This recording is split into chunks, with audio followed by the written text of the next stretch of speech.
Hello, my friends. Welcome back to our Read Aloud of Holes. So, chapter 18, our last chapter, Stanley was now back at his own hole. All the boys were not digging the big hole anymore, they were individual holes. And Stanley had gone back to the tent to write a letter to his mom when Zero came in and he discovered that Zero didn't know how to read and write. And so Zero asked Stanley to teach him, and Stanley kind of declined because he had to save his energy for his hole. So let's see what happens in our next chapter. He was awakened one night by a strange noise. At first, he thought it might have been some kind of animal, and it frightened him. But as the sleep cleared from his head, he realized that the noise was coming from the cot next to him. Squid was crying. "You okay?" Stanley whispered. Squid's head jerked round. He sniffed and caught his breath. "Yeah, I'm fine," he whispered, and sniffed again. In the morning, Stanley asked Squid if he was feeling better. "What are you, my mother?" asked Squid. Stanley raised and lowered one shoulder.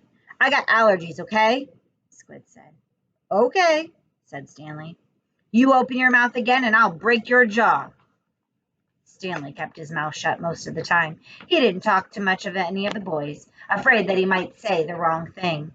They called him caveman and all that, but he couldn't forget that they were dangerous too. They were all here for a reason. As Mr. Sir would say, this wasn't a Girl Scout camp. Stanley was thankful that there were no racial problems. X-Ray, Armpit, and Zero were black. He, Squid, and Zigzag were white. Magnet was Hispanic. On the lake, they were all the same reddish-brown color, the color of dirt. He looked up from his hole to see the water truck and its trailing dust cloud. His canteen was still almost a quarter full. He quickly drank it down, then took his place in line behind Magnet and in front of Zero. The air was thick with heat, dust, and exhaust fumes. Mr. Sir filled their canteens. The truck pulled away. Stanley was back in his hole, shovel in hand, when he heard Magnet call out, "Anybody want some sunflower seeds?" Magnet was standing at ground level, holding a sack of seeds. He popped a handful into his mouth, chewed, swallowed, shells and all. "Over here," called X-Ray. The sack looked to be about half full. Magnet rolled up the top, then tossed it to X-Ray. "How'd you get them without Mr. Sir seeing you?" asked Armpit. "I can't help it," Magnet said. He held both hands up, wiggling his fingers, and laughed. "My fingers are like magnets."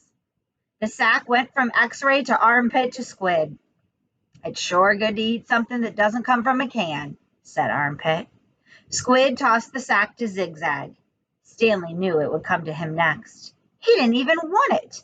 From the moment Magnet shouted, "Anybody want some sunflower seeds?" he knew there would be trouble. Mr. Sir was sure to come back. And anyway, the salted shells would only make him more thirsty. "Coming your way, caveman," said Zigzag. "Airmail and special delivery." It's unclear whether the seeds spilled before they got to Stanley or after he dropped the bag. It seemed to him that Zigzag hadn't rolled up the top before throwing it, and that was the reason he didn't catch it. But it all happened very fast. One moment the sack was flying through the air, and the next thing Stanley knew, the sack was in his hole and the seeds were spilled all across the dirt.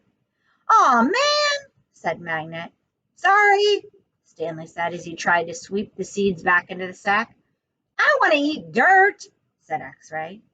Stanley didn't know what to do. "The truck's coming," shouted Zigzag. Stanley looked up at the approaching dust cloud, then back down at the spilled seeds. He was in the wrong place at the wrong time. What else is new?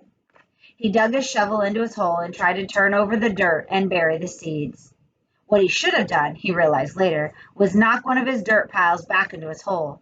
But the idea of putting dirt into his hole was unthinkable.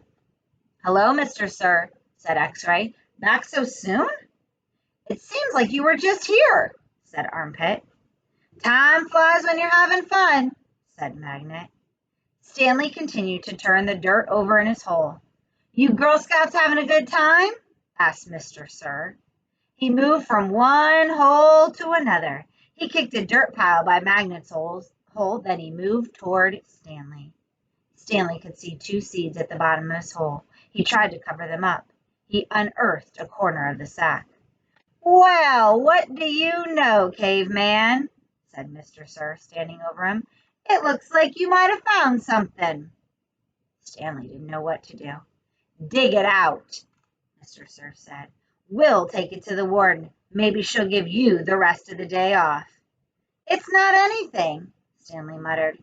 "Let me be the judge of that," said Mr. Sir. Stanley reached down and pulled up the empty burlap sack. He tried to hand it to Mr. Sir, but he wouldn't take it. "So tell me, caveman," said Mr. Sir, "how did my sack of sunflower seeds get into your hole?" "I stole it from your truck." "You did?" "Yes, Mr. Sir." "What happened to all the sunflower seeds?" "I ate them." "By yourself?" "Yes, Mr. Sir." "Hey, caveman," shouted Armpit, "how come you didn't share any with us?"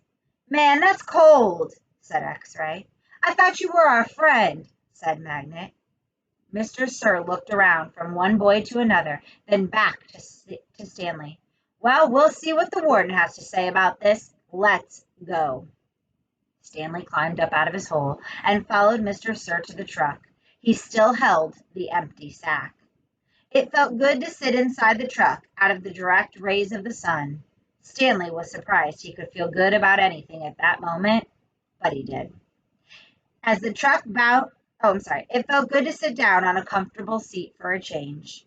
As the truck bounced along the dirt, he was able to appreciate the air blowing through the open window on his hot and sweaty face.